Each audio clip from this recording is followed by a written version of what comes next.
Yo, what's going on YouTube? It's Lejeune here. Now we back at it with some more Spider-Man 2. Now, of course, with the game being out past a week, we can finally say that Venom is playable. And let me tell y'all, if y'all didn't have this reaction when you first got to play as Venom, I don't know, you're doing something wrong. It's not about to be what I think it is, right? What's your name? Oh my God. Oh my God. And look, if you're just finding out Venom is playable, I'm sorry. But now with us being able to play as Venom in a Spider-Man game, we can finally do the comparison with Ultimate Spider-Man and of course Spider-Man 2. So before we get into it, if you guys are excited for this video, make sure you guys hit that subscribe button, hit the notification bell as well. We're getting closer and closer to 26K, and remember, I am doing a digital deluxe edition giveaway once we reach 26K. But without further ado, let's get into it. This is where the fun begins.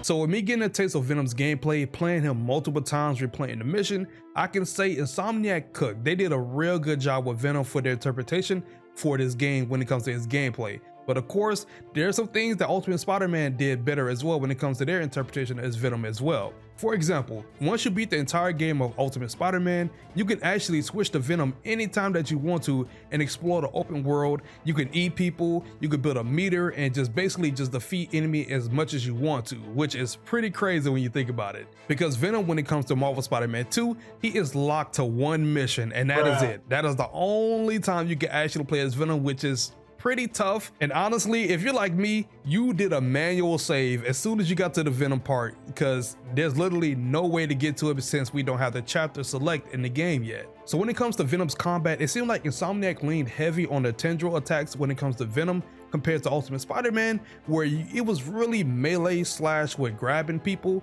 and you had a little bit of a tendril attacks, but it was really on a one basic combo. But I've noticed when it comes to Venom's combat in both of these games, they do a simple string attack when it comes to just doing melee.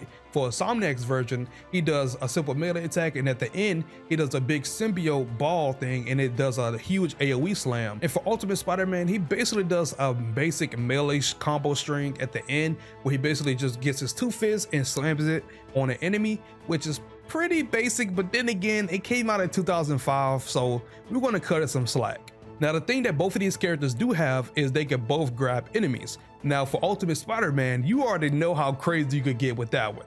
You can either slam an enemy on the ground super heavy and just one-shot them, or you can throw them into an enemy, or you could do the classic backbreaker and you could just break their back, which sounds so nasty when it happens.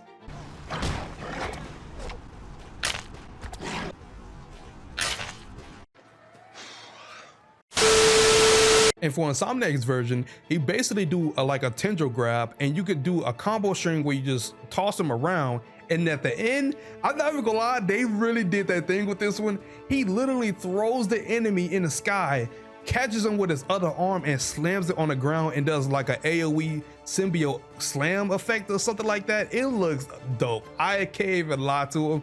They cooked with that one. And of course, Insomniac's version can do the backbreaker, but it is a finisher, but it's still a backbreaker, and you could just hear the backbreak as well for this one. It sounds nasty.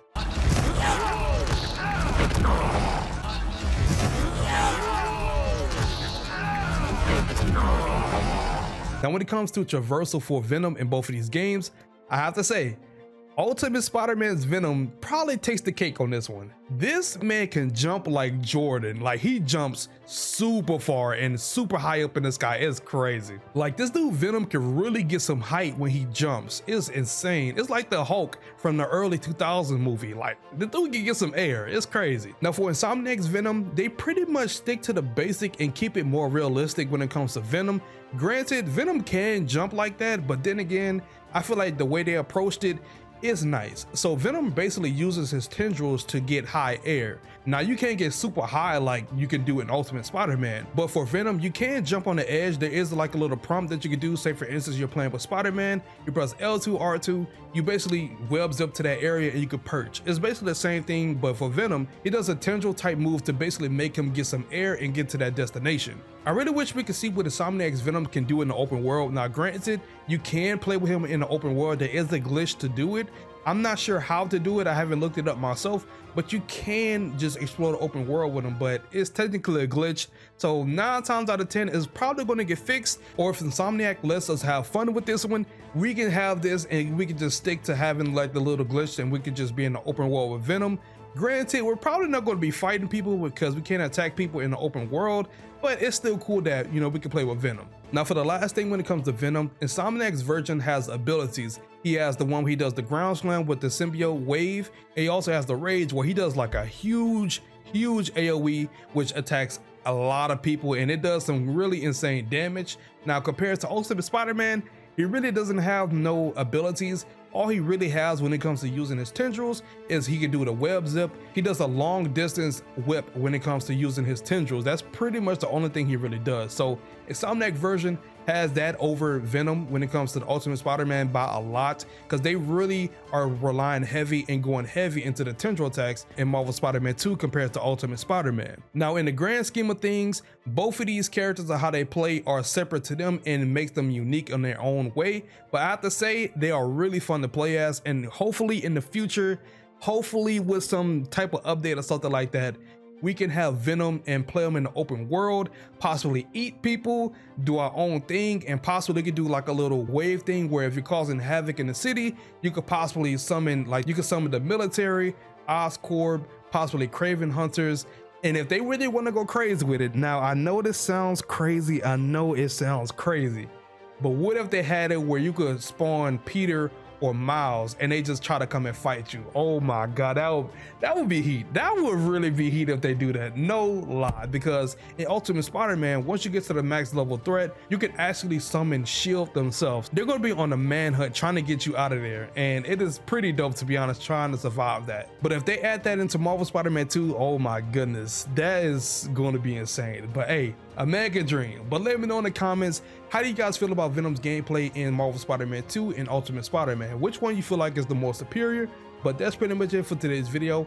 Hopefully you guys enjoyed today's video as I enjoyed making it. Before we head out, if you guys are not, make sure you guys subscribe to the channel, have the notifications on so you can never miss a video and always be notified. But yeah, so Legion here. I will see you guys later, and I'm gone.